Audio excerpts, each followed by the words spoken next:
right, so continuing our end-of-season grades that we did yesterday for the boys playing abroad over in Italy, we're going to keep it going with the Premier League players this season and kick things off with Fulham's Antonee Robinson. As Nico is working on his little art project, all you need to do is write the grades. We don't need a fancy title, but Nico, we support you.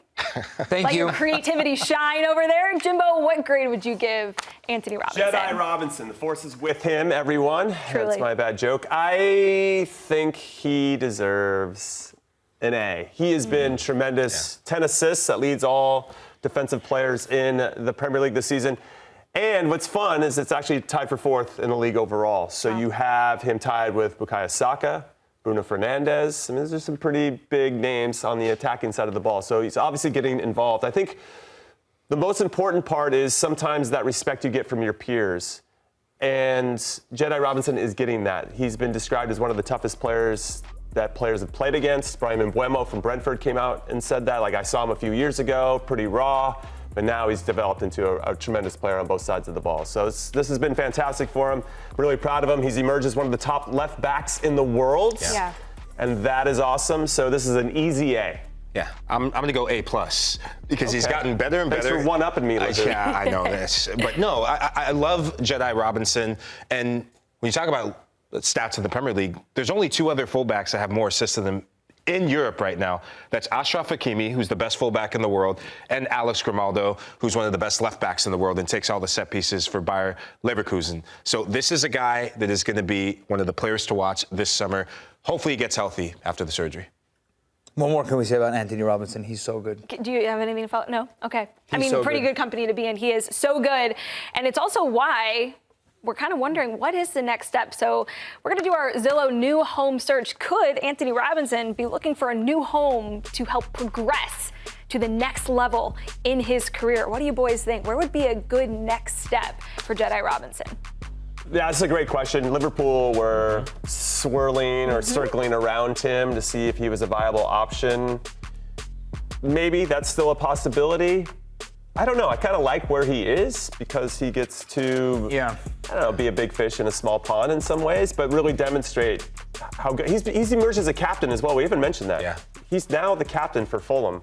He goes somewhere else, he's going to have to kind of reset all of those kind of benchmarks. I wonder how he'll fare, though, in a setup where everybody's more class around him. Like, they're just better quality players surrounding him. Nico doesn't like Fulham, everyone. I think there's a really good spot for him, too. And I wouldn't be opposed if the Zillow new home search ends up being just Fulham again, right?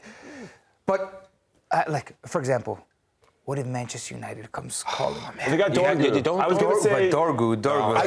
Like, who you? You'd rather Dorgu or? No, I don't have it. But they went and paid for Dorgu. It just doesn't. The investment's already there. Yeah, it's already there. Yeah. Look, he was linked with Milan before. I know Milan are a dumpster fire right now, right? Didn't he do the medical? But he failed the medical. He failed the medical. So he stays at Fulham 1 year, which I would like to see.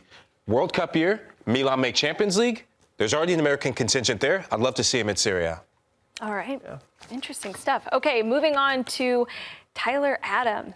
Adam Tyler? Yes, I know his name. Okay, what do we think, boys? What grade will we give Tyler Adams?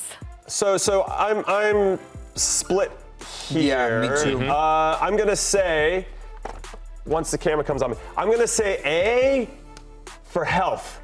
I'm just happy he's healthy. He's always hurt. And so he gets an A, and that also includes the support staff and his coach for managing his minutes. He played 28 Premier League games, 21 of them were starts. I'm going to give it a B+ overall, just because there was a lot of talk, maybe midway, 2/3 through the season, where Bournemouth were there. They were in 5th. And kind of the Nottingham Forest and Bournemouth, can they do it? Can they scrape into the top 4 or 5 and get into the Champions League? Then they lose to Ipswich, and then they lose in the FA Cup, and they lost a little bit of momentum. They end up finishing 9th in the Premier League. I feel like had they finished a little bit higher and were in that conversation towards the end, that grade would have been higher. So I know he can't control all of that, but obviously in the middle of the fields, you know, B+ is kind of where it's a group project, It's a group project, but I say A for staying healthy, which is amazing. Long may that continue, but a B+ overall. Yeah, I give him A for vibes. We got to interview him, and the vibes around him, becoming a new dad vibes. A. In terms of the dip in form at the end of the season, I'm going to go B. And because of the conversation we had about standards and, what's the difference between an A, a B+, a B, I hope this summer we can come back and give him a B+, because the U.S. men's national team need him. He's got a great foundation with a great manager. That Newcastle match, he was unplayable against a side that they're one of the best midfielders, or best midfield in the Premier League this season. So he's trending upwards. B. Listen, B's not a bad grade, guys. Solid. Right? Is that a B? Yeah, Room to grow. my cursive B. Yeah. So I don't know. Listen, I think his best Premier League season was with Leeds. He was covering a little bit more ground. He was putting out a lot of fire. I think more was asked of him at Leeds, and that's a classic Tyler Adams. That's when you want to see him thrive. They got relegated, which is not great, right? And this is the finish was a little bit disappointing. And again, he can't control that. I wonder what I'm excited to see what an A- Tyler Adams would look like. I know that this guy could be a top defensive midfielder. Do we have a grade change over there? No, this is for the next one. Yeah. I'm just getting ahead of myself. You're getting a head start? I am. I'm just being prepared. Okay, well, you follow the I'm professor's anticipatory. lead. He Instead of was being also reactive. Tyler Adams was also injured for the large majority of the first half of the Yeah. season. We also kind of got to consider that. So B's solid. Yeah, 2025 onwards, he was pretty Sounds like you're consistent. talking yourself into a B+, which is where I was. Okay, well, Appreciate Jimmy's that. already gotten a head start on the assignment. I'm curious what a cursive version of the letter grade that Nico's going to give this player is, and that is Crystal Palace's Chris Richards. Not Chris Richard, Chris Richards. No, yeah. So I'll go first as the resident center back here, resident defender here on the panel, as it were. Chris Richards, I think really the season changed for him when Trevoh Chalobah went back to Chelsea in January. Since that happened, Crystal Palace have played 24 games in all competitions, only lost 4. Wow. And 2 of those were to Newcastle and Man City away from home. So you take those into consideration, those will probably be losses overall. But when you think about his impact, they got better defensively, and then they go on to win the FA Cup, right? So they finished 12th in the Premier League. You could have a little conversation there. I give an A-. This is a really long way of saying I'm giving an A- to Chris Richards. I thought that he really grew into his role, understood what Oliver Glasner wanted him to do, kept things simple, and became a mainstay in that back line, which ultimately led to a trophy, which is amazing. Congratulations again. Yeah, I'm going B+. B+. I wanted to be different, right? I just wanted to be different. Okay. No, B+, A- for me. The B+ is the fact that this is a Chris Richards that right now he's the best defender for the U.S. men's national team. And this is a Chris Richards that I want to see a little bit more from the national team standpoint. But we're bringing on club season. So just club? Yes. Oh, well. You want to use this? You can use that one. There you go. A-. Okay. A-. We're Room back. to grow. There's a little We're room to grow. So back. He was involved. similarly to how I graded Christian Pulisic because the expectations set by his club, on a little bit of a curve because it's Milan, and if you're a top player at Milan, I expect you to shoulder a lot of the responsibility, right? A lot of the guys, but Crystal Palace is almost on the opposite end of that spectrum. So I am grading Chris Richards on a curve. He found the space, just the adversity that he had to battle to find the space in that back line, to lock down that position in his role. And they were part of a very solid squad that became an excellent team that won the FA Cup. Crystal Palace had never won a trophy before, period. And he delivered. And he was a core element in that happening. That's awesome. Yeah, it's awesome. That's awesome.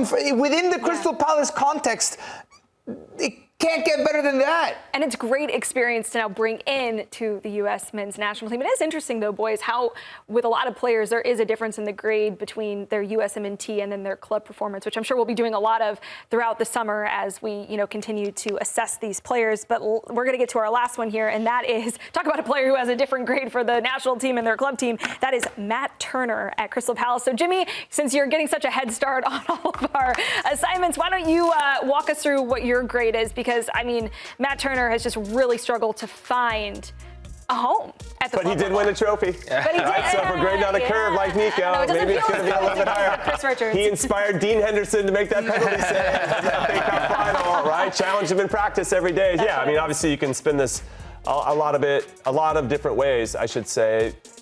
Disappointing, right, that he found himself in a situation where he can't get legitimate minutes, not really competing for the number 1 spot. my grade, and I've got 2 grades. Okay, there's an A, which is for all of us. Because we have just as many saves in the Premier League as Matt Turner this season. Was that? Did I say that out loud? Yeah, you did. And then there's an F because he didn't get to play. I thought that was for FA Cup, but switched, flip-flopped. That was as fun. Mine's, I got 2. Or Matt Turner was bad AF. This isn't. Ooh, I like that too. This isn't due to ability. We know he has the ability. We've seen it. But it's just due to a lack of opportunity. He needs to find a new destination. I can't This grade is a big him. summer for him. I also chose 2 letters, NA, not applicable. I can't grade him. What am I going to grade him on? Yeah. He didn't play 4 games. He played 4 games. Like, that's not enough. I can't give you a grade. I can't tell you if Matt Turner's good or if he's bad. Yeah. I can't. What'd you go with? I went F+. Wow. The plus is for the positive of the FA You Cup actually win. even get pluses? Yeah, you Okay. can. I've seen someone get a F plus in school. We're a positive show. He gets an F plus. Okay, all right. You don't play, that's a big F. You win the FA Cup, that's a plus. I think we're grading him on a situation and not his performances, right? His situation is bad. Bad. He knows that. Yeah. Again, is Matt Turner a good goalkeeper? I don't know. He's got Where to. does couldn't tell you. Jimmy, Well, there's question marks where around does that he right need to now. go? What league do you think he should go to? Somewhere where he's going to be the number 1, out and out number 1. Major League Mid-table Soccer? Bundesliga, mid-table Serie A, come back to MLS and be whatever. It's clear that Mauricio Pochettino doesn't really care where you're playing as long as you're playing. Yeah. So get back in, be sharp. You got a year to figure it out.